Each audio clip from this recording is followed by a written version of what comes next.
오늘 새벽에 마태복음 13장을 읽었습니다. 예수님께서 비유로만 말씀하시고 그것을 큰 무리들이 따랐는데도 해석해 주지 않았습니다. 제자들이 물었어요. 예수님, 왜 그들에게는 비유로만 하십니까? 이사야 선지자의 말을 인용해서 예수님 말씀하시기를 그들은 듣기는 들어도 듣지 못하며 보기는 보아도 보지 못하게 함이라.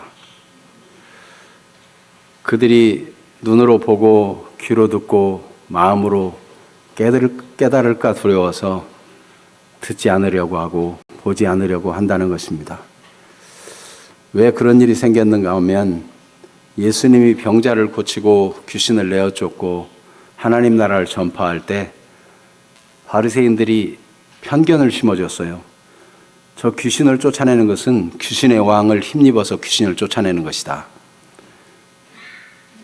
그러니 바리새인들의 말이 마음속에 편견으로 작용하니까 하나님의 말씀을 들으려고 하질 않아요. 이사야 선지자 때에도 그와 같은 일이 있었어요. 오늘 말씀도 우리가 하나님 앞에 말씀을 듣고 어떤 편견 없이 순수하게 듣고 받아들일 수 있는 시간이 되었으면 좋겠습니다. 우리가 계속해서 창세기 말씀을 강해해 왔는데 오늘 여기 창세기 39장 7절에서 18절 말씀에 이르게 되었습니다. 이 말씀을 듣다가 정치적인 상황이 생각날 수 있더라도 그것 때문에 나름대로 생각을 가지지 마시고 하나님 말씀에 집중했으면 좋겠습니다. 혹시 하나님은 살아계신 하나님이시기 때문에 시대를 보는 눈을 열어줄 수 있고 깨닫게 해주실 수도 있습니다. 하나님 앞에서 스스로 자기를 살피면서 말씀을 받는다면 큰 유익의 시간이 될 줄로 압니다. 오늘 말씀의 내용은 보디발의 아내, 곧 이집트 왕의 경호대장의 아내, 그 아내가 아리따운 소년 요셉을 보고 마음에 들어합니다. 추파를 던져보지만 요셉이 곁을 주지 않아요. 그래 너무 속상해가지고 날 잡아가지고 그날 뭐 해보려고 그랬는데 겁탈을 해보려고 그랬어요. 그런데 요셉이 겉옷까지 벗어 던지고 도망갑니다. 얼마나 괘씸한지 분이 일어나가지고 요셉을 죽이려는 계략을 나타내는 내용이 오늘 내용이에요. 이렇게 볼 때 요셉이 뭔가 실수한 게 아닐까요? 요셉은 저 히브리에서 건너온 이집트에 건너온 종으로 팔려온 존재에 불과합니다. 그 주인 경호대장이 인정해서 가정총무까지 세워주었지만은 그래도 종이에요. 가정총무 아무나 됩니까? 안방마님이 허락해줘야 가정 대소사를 다 주관하고 관리할 수 있도록 하지. 그러니까 틀림없이 이 경호대장 집안일을 다 요셉에게 맡기는 일에 대해서 아내하고 의논했을 거예요. 그런데 이 보디발의 아내가 요셉을 뭔가 요구하는데 안 들어준다는 것은 이건 어리석은 일 아닌가요? 아니 가정총무 좀 되니까 눈에 뵈는 게 없나요? 지금 이 경호대장의 아내가 경호대장보다 실세예요. 경호대장의 아내의 말 하나면 경호대장도 집안 대소사에서는 거역하지 못해요. 마음만 먹으면 가정총무 오늘 자른다. 그러면 그냥 한낱 하찮은 종이 되고 그 노예는 얼마든지 주인이 살리고 죽일 수도 있는 거죠. 겁도 없이 보디발의 아내의 명령을 거역할 수 있단 말입니까? 오늘 보디발 아내의 눈으로 오늘 말씀을 성경이 기록하고 있는데 우리도 보디발의 아내의 관점으로 이 말씀을 보면서 이 사건을 통해서 하나님이 우리에게 어떤 생각을 하기를 원하시는지 하나님의 인도받기를 원합니다. 지난주에는 경호대장 보디발의 관점으로 창세기 39장 1절에서 6절을 보았고 요셉은 하나님이 함께하는 사람, 범사에 형통케 하는 그런 믿음의 사람이었던 것을 그 입술을 통해서 들었습니다. 오늘 보디발의 아내는 어떤 사람인지, 두 번째로는 보디발의 아내 눈으로 보면은 요셉은 못마땅하기 그지없는 그런 아주 못된 인간이죠.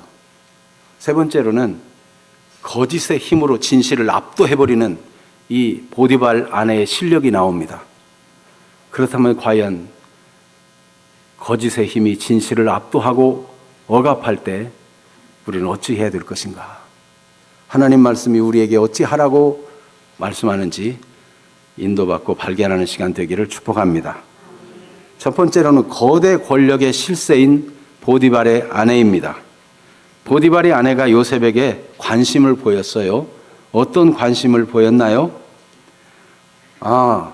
참 어린 소년이 와서 똑똑하게 일도 잘하고 영특하고 참 괜찮다. 등도 두드려주고 싶고 참 아껴주고 싶은 그런 존재구나. 이렇게 보면 얼마나 좋아요. 어른답고. 그런데 보디발의 아내의 관심은 무엇이었는지 7절 오늘 본문을 다시 한번 읽어봅니다. 그 후에 그의 주인의 아내가 요셉에게 눈짓하다가 동침하기를 청하니, 그가 눈을 크게 뜨고 쳐다보고 자꾸 관심 갖고 눈짓도 해보고 윙크도 해보고 뭐 이렇게 하는 거가 이게 추파를 던지는 것이었어요.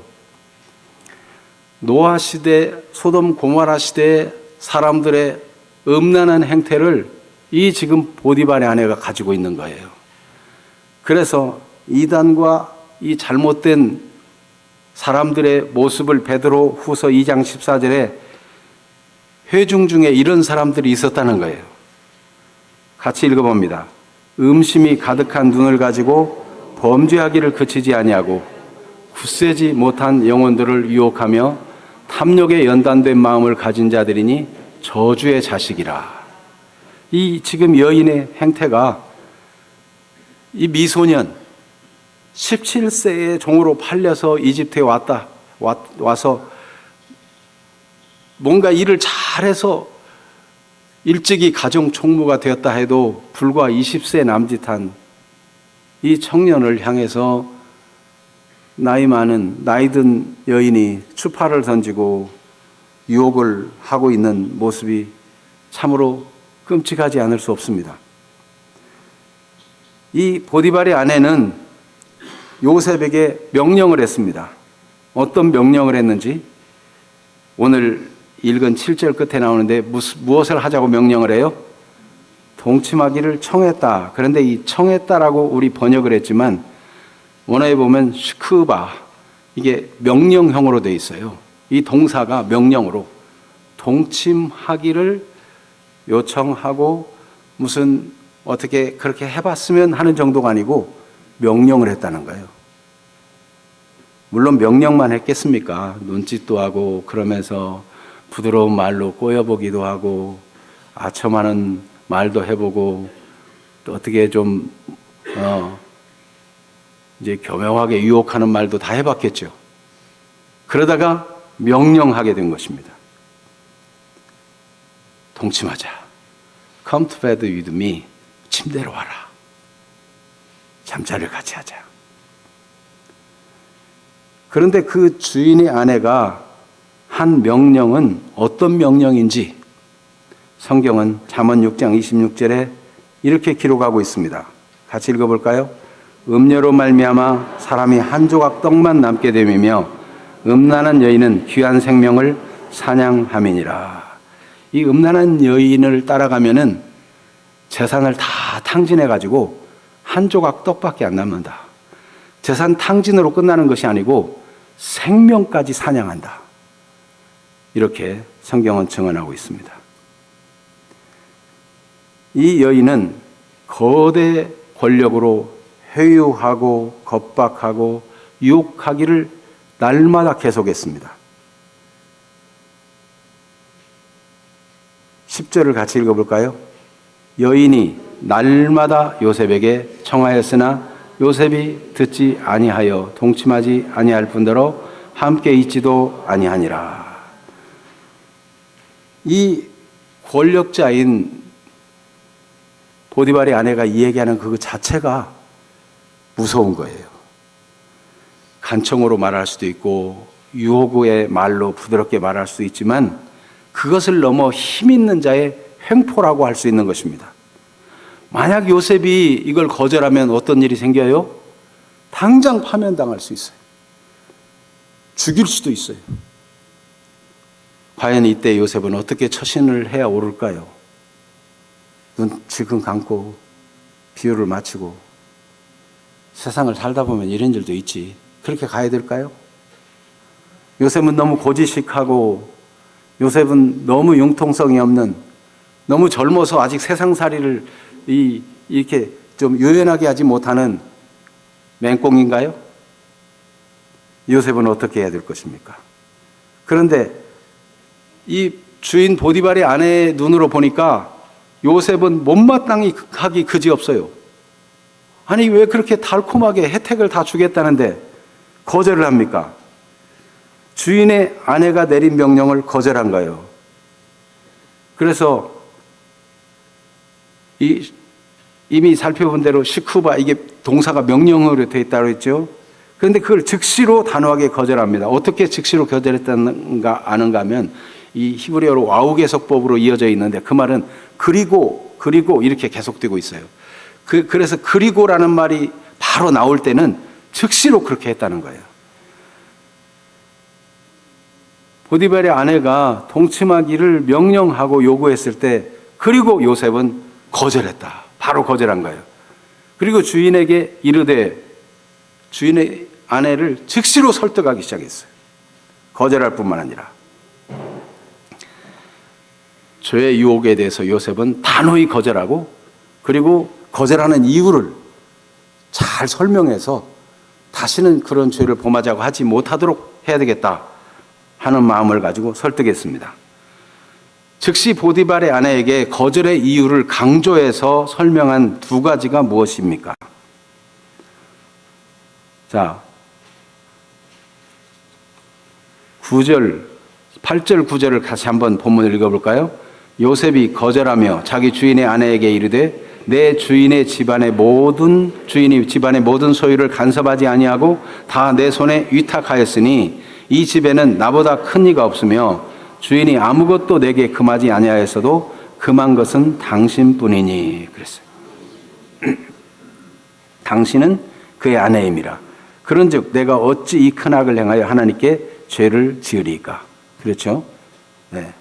그러니까 거절의 이유를 얘기하는데 하나는 은혜를 얘기했습니다.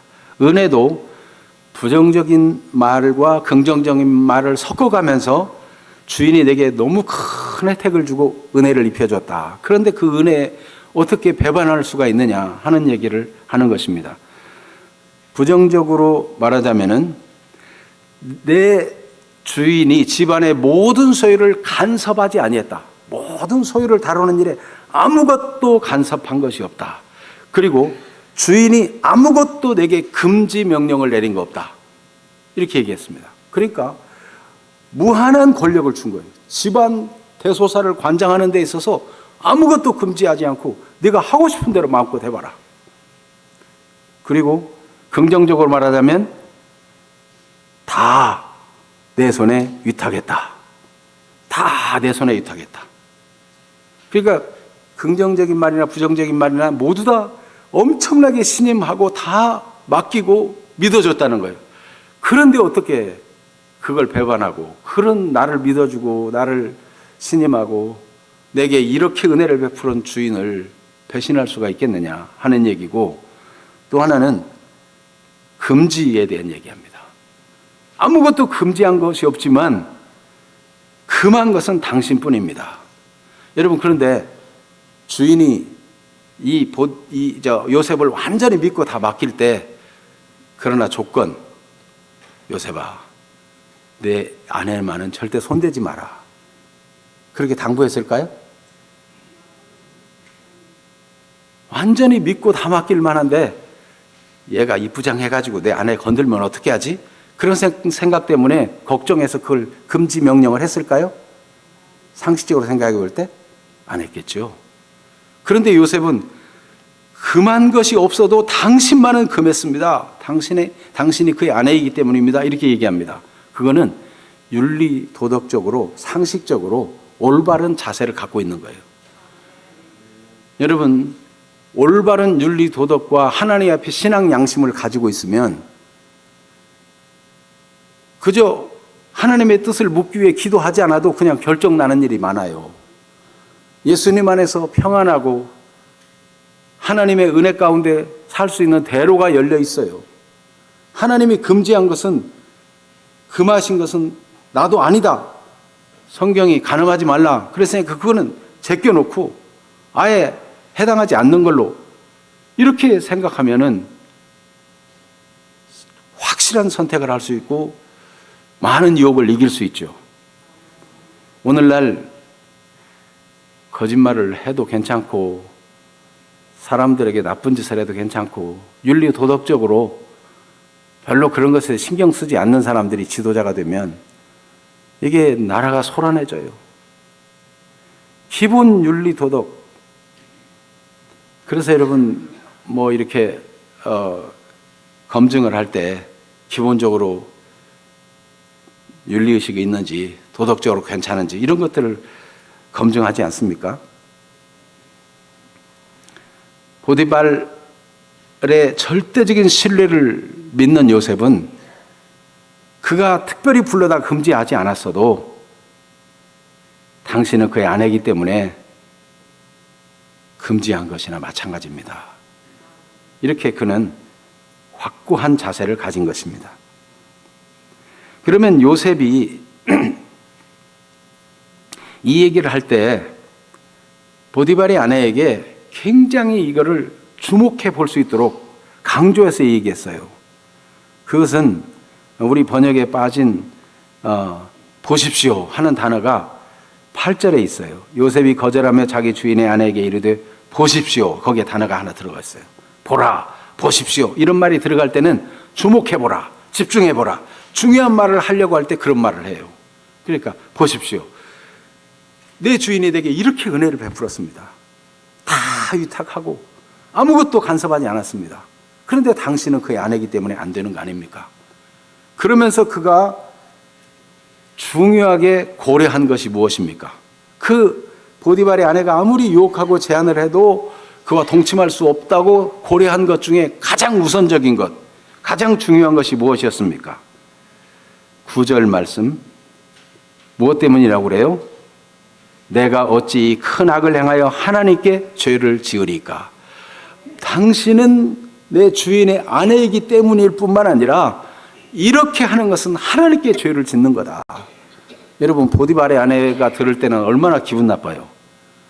아니 지금 즐겨야 되는데 뭐 자꾸 이게 기분 나쁘게 하나님 얘기하고, 아니 남편은 지금 멀리 출장 간 거 다 내가 알고 있는데 지금 이 감정이 사그라들게 왜 기분 나쁘게 남편 얘기를 하냐고. 아주 재수 나쁜 그런 인간이 요셉이에요. 보디발의 아내 입장에서 볼 때는.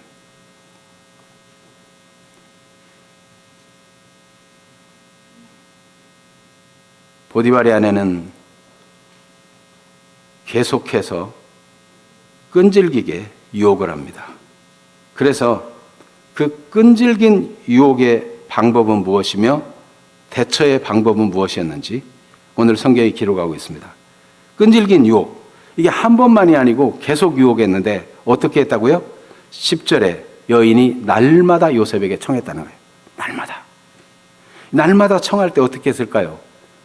잉크도 하고 부드러운 말도 하고 예쁜 옷을 입고 화장을 새롭게 하고 머리 스타일도 바꾸기도 하고 그러면서 다양한 모습을 연출하면서 계속 유혹하고 틈만 나면 찾아오고 이렇게 했다는 것입니다. 그런데 요셉은 어떻게 대처해요? 보디발의 아내가 보기에 딱 빈정상하게 행동을 해요. 어쩌면 이렇게 괘씸할 수가 있는지. 10절 같이 읽어봐요. 여인이 날마다 요셉에게 청하였으나 요셉이 듣지 아니하여 동침하지 아니할 뿐더러 함께 있지도 아니하니라. 보디발의 아내가 출애나면 얼른 피해버리고, 아니 사람 보면 인사를 해야 될 거 아니야. 내가 뭐 더러운 게 묻었어? 왜 나를 피하는 거야? 보디발의 아내 보면은 요셉이 아주 좀 쓸만한가 싶었더니 아주 빈정상하게 만들고 있죠. 가장 강력한 유혹은 무엇이며 이런 상황 속에서 요셉이 어떻게 대처하는지 오늘 말씀이 보여줍니다. 가장 강력한 유혹은 뭐였어요? 그가 날짜를 잡았어요. 날짜를. 이번에 왕이 멀리 출타한다. 그러면 늦은 시간에 돌아올 거다. 딱 날짜를 정하고 집안에 있는 사람들을 다 내보냈어요. 너는 어떤 심부름 해라. 너는 뭘 해라. 다 내보내고 그 큰 집안에 혼자만 남아있는데 어떤 모습으로 있겠어요? 멋지게 꾸며가지고 하늘하늘 보일 듯 말 듯 착 입고 화장을 막 새빨갛게 해주고. 네. 잠언 7장에 보면 이런 얘기 나와요. 어떤 젊은이가 한 어두운 골목으로 지나갔는데 한 여인이 붙잡고 말하기를 내가 그대를 기다렸노라. 우리 집에는 애굽에서 산 요를 폈고 침향과 계피와 여러 향기 나는 향수가 다 뿌려져 있다. 우리 남편은 집을 떠나 멀리 가서 보름이나 되어 돌아올 거니 우리 가서 사랑하고 흡족히 즐기자. 그리고 유혹한다는 거예요. 자, 잠언의 말씀과 같이 이 여인도 그렇게 하지 않았겠어요? 침실을 아름답게 꾸미고 요셉이 좋아할 것 같은 향을 뿌리고 요셉이 들어보니까 아무도 없는 거예요. 이 여인이 부드럽게 말하더니 요셉의 눈치가 그렇지 않은 것 같으니까 뱀처럼 요셉을 확 휘가 맞습니다. 요셉은 얼마나 놀랐는지 몰라요. 그래가지고 혼비백산에서 그냥 겉옷을 벗어 던지고 다리야 나 살려라 하고 집 밖으로 뛰쳐 도망가 버렸어요. 그 강한 손, 뱀같이 휘감은 그의 징그러운 손에서 빠져나서 아예 집 밖으로 멀리 도망가 버렸어요. 왜 그랬을까요? 요셉은 내가 어찌 하나님께 죄를 지으리까? 하나님을 경외하는 사람이에요. 두 번째는 음행에 빠지면 결국 어떻게 된다고요? 잠언 6장 26절 말씀대로 음료로 말미암아 사람이 한 조각 떡만 남게 됨이며 음란한 여인은 귀한 생명을 사냥함이라. 결국은요, 몸도 다 병들고 폐가 망신해서 재산 다 잃고 허망하게 죽어가는 그런 인생이 되는 거예요. 하나님의 말씀을 경고로 제대로 듣는 사람들은 유혹들을 극복하는 힘이 생길 것입니다. 자, 그런데 보디발의 아내는 진짜 열이 나도 머리 끝까지 확 치솟아 올랐어요.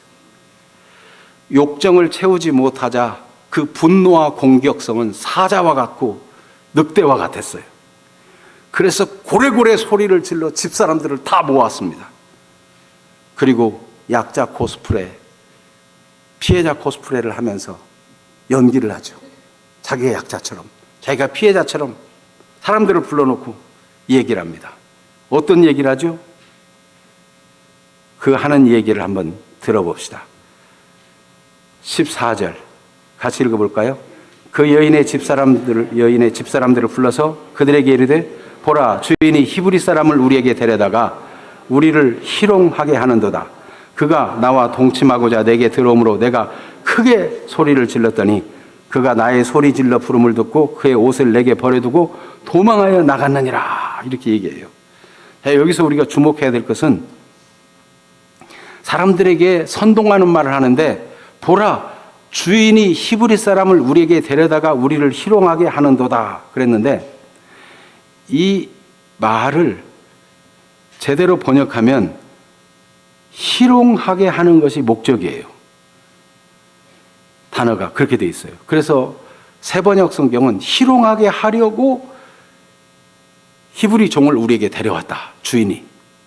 그러니까 이 주인이 우리 모두를 다 희롱하게 하려고 이 히브리 종을 데려왔다. 그러니까 우리는 다 약자다. 여러분 얼마나 고생이 많았느냐. 이 젊은 것이 와가지고 가정 총무가 돼서 이래라 저래라 시킬 때 얼마나 자존심이 상했느냐. 주인이 이상하다. 왜 우리를 다 희롱하고 우리로 비참하게 만들려고 이 히브리 종을 데려다가 우리를 이렇게 힘들게 만드느냐. 주인 참 못됐다. 아마 이러면서 선동을 한 겁니다. 그러면서 이 못된 히브리 종이 나를 겁탈하려고 해서 내가 소리를 질렀더니 이거 봐라, 증거물이다. 이 겉옷을 벗어 던지고 도망갔다. 당시에 애굽 사람들은 겉옷이 긴 소매 옷이 아니에요. 다 노동하는 사람들 짧은 옷인데 이 긴 소매 옷은 다 이렇게 그 직책에 있는 사람, 주인들, 뭐 이런 사람들, 관리들, 이런 사람들의 옷이에요. 삐그도라고 하는 이 옷을 증거물로 삼아가지고 사람들 앞에 선동했어요. 그래서 문제는 지금 요셉과 보디발 아내의 문제잖아요. 요셉이 사실은 그게 싫어서 거절하고 죄짓지 않으려고 뛰쳐나갔는데 자기 문제를 갖다가 우리라고 막 확대합니다. 자기 욕심을 채우려고 국민의 뜻 막 이렇게 확대하기도 합니다. 자기가 원하는 바를 이루려고 우리를 희롱하려고, 우리 주인이 우리를 희롱하려고 우리에게 데려다가 우리를 괴롭힌다. 이런 얘기를 하는 것입니다. 문제를 확산해요. 그리고 남편 보디발이 왔을 때도 늦게 왔겠죠. 그때까지 기다리고 있다가 요셉을 모함하는데 어떻게 모함하는지 17절 18절을 같이 읽어봅니다.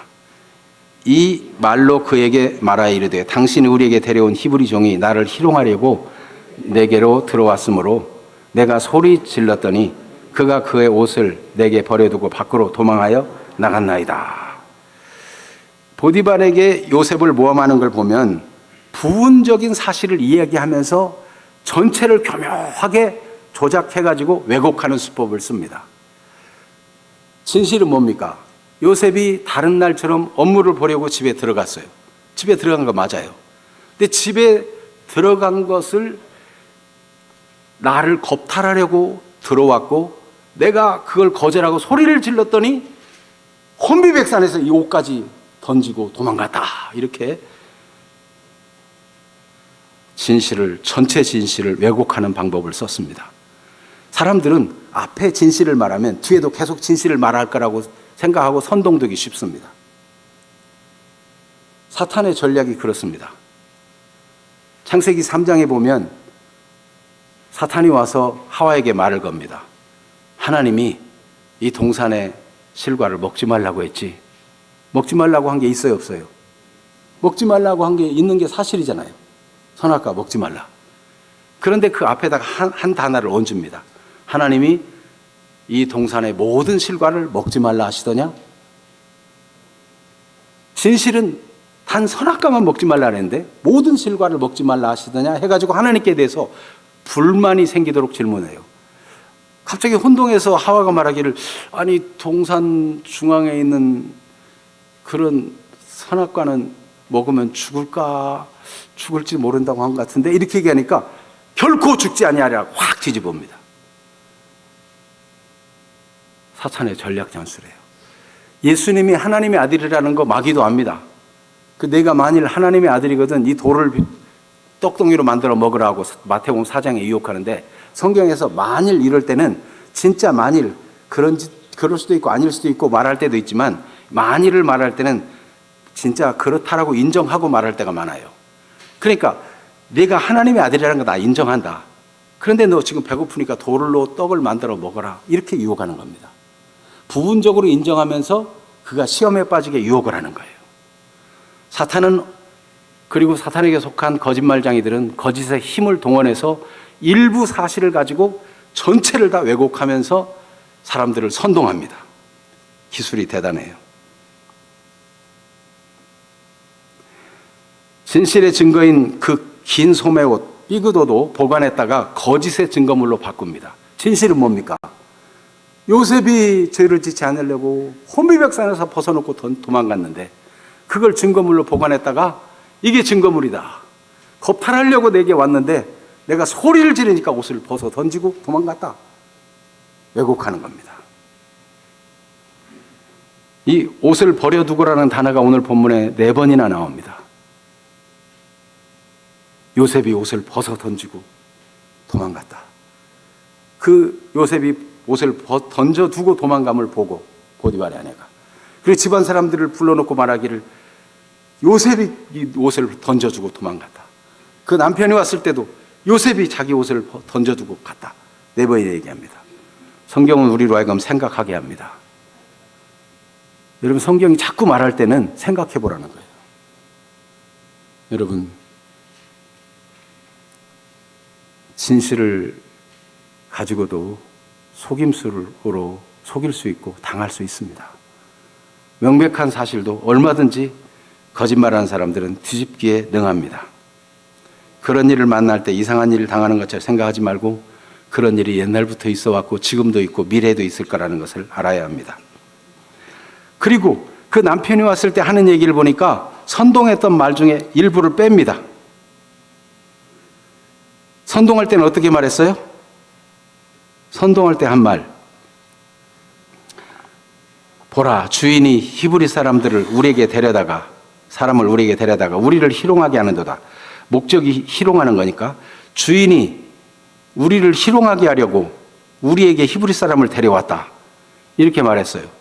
그런데 주인이 왔을 때는 이 말을 쏙 뺍니다. 왜요?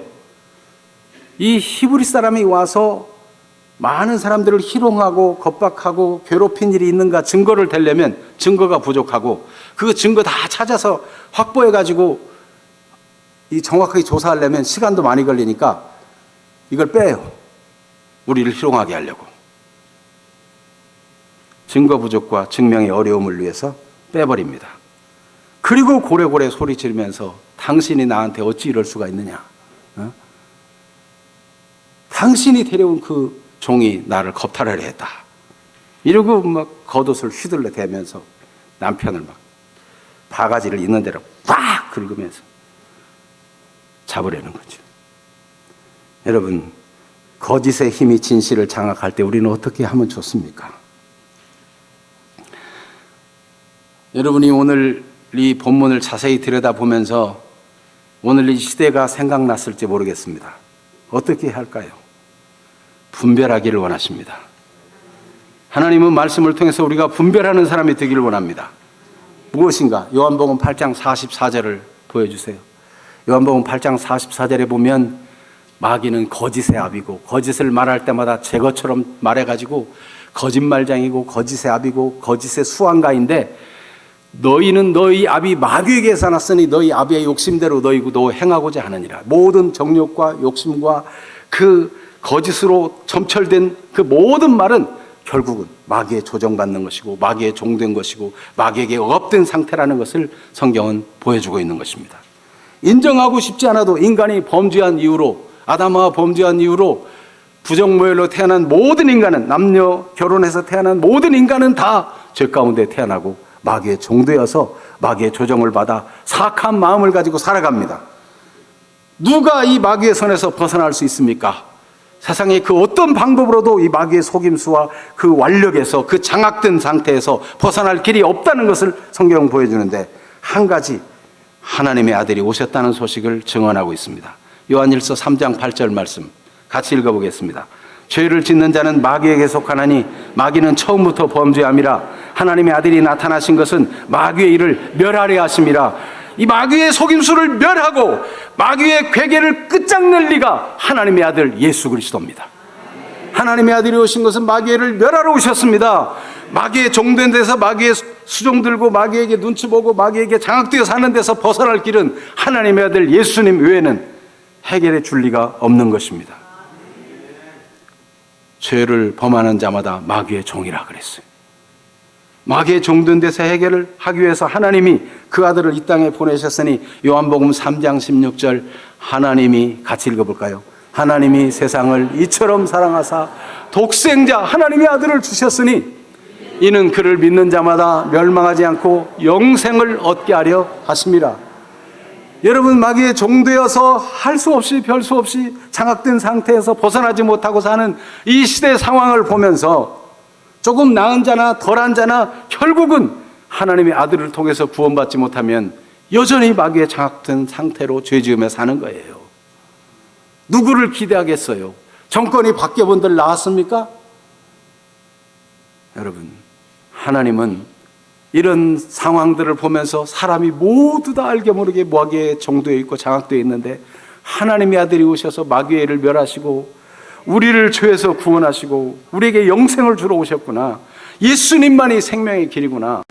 예수님 친히 말씀하시길 내가 곧 길이요 진리요 생명이니 나로 말미암지 않고는 아버지께로 올 자가 없느니라. 요한복음 14장 6절 말씀해 주셨습니다. 뿐만 아니라 영접하는 자 곧 그 이름을 믿는 자들에게는 하나님의 자녀가 되는 권세를 주셨으니 요한복음 1장 12절에 약속했어요. 그래서 마귀를 멸하시고 우리를 구원하러 오신 예수님을 마음속에 영접하고 받아들일 때 우리는 완전히 옮겨집니다. 마귀의 종된 데서 사망과 저주 속에서 생명으로 옮겨져요. 그래서 요한복음 5장 24절은 분명히 약속하고 있습니다. 요한복음 5장 24절 같이 읽어봐요. 내가 진실로 진실로 너희에게 이르노니 내 말을 듣고 또 나 보내신 이를 믿는 자는 영생을 얻었고 심판에 이르지 아니하나니 사망에서 생명으로 옮겼느니라.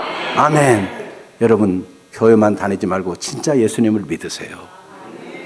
참으로 믿어서 마귀의 종되고 나도 모르게 자꾸 죄의 성향에 끌리고 쾌락과 탐욕에 빠지고 자꾸 몰래 먹는 떡이 맛있다. 그리고 자꾸 죄가 달콤하게 느껴지는 데서 벗어나려면 허다한 비누를 씻을지라도 죄가 씻어지지 않습니다.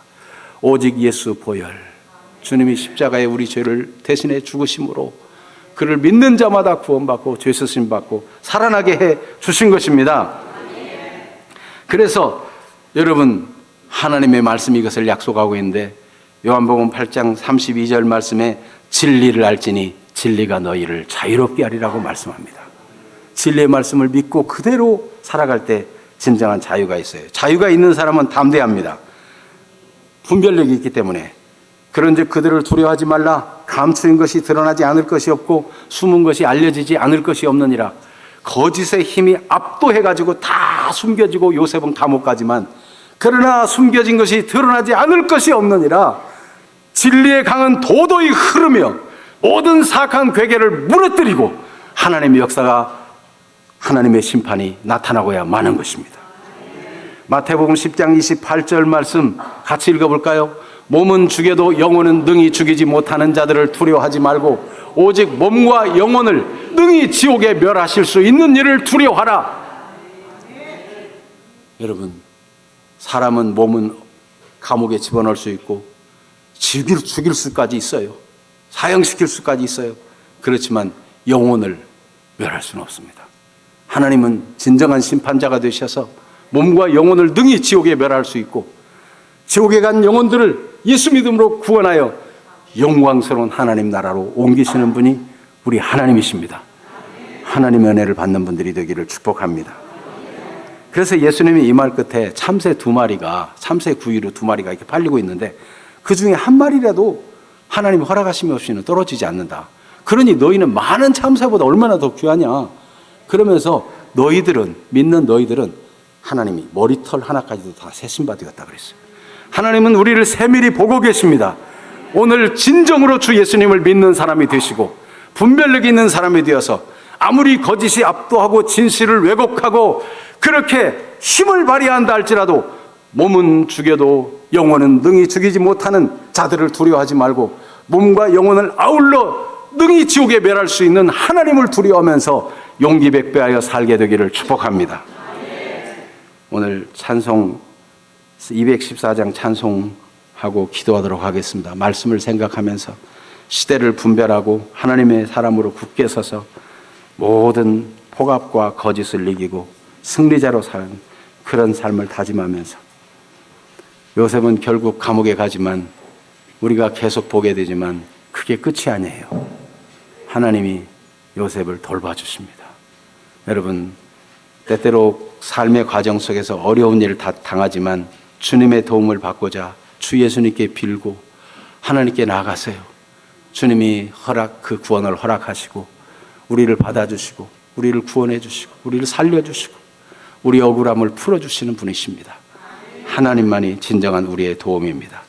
내 힘과 결심이 약해서 깨어지기 쉬울지라도 주님 나를 받아주세요. 나를 받아주세요. 기도하는 마음으로 찬양하고 기도하겠습니다.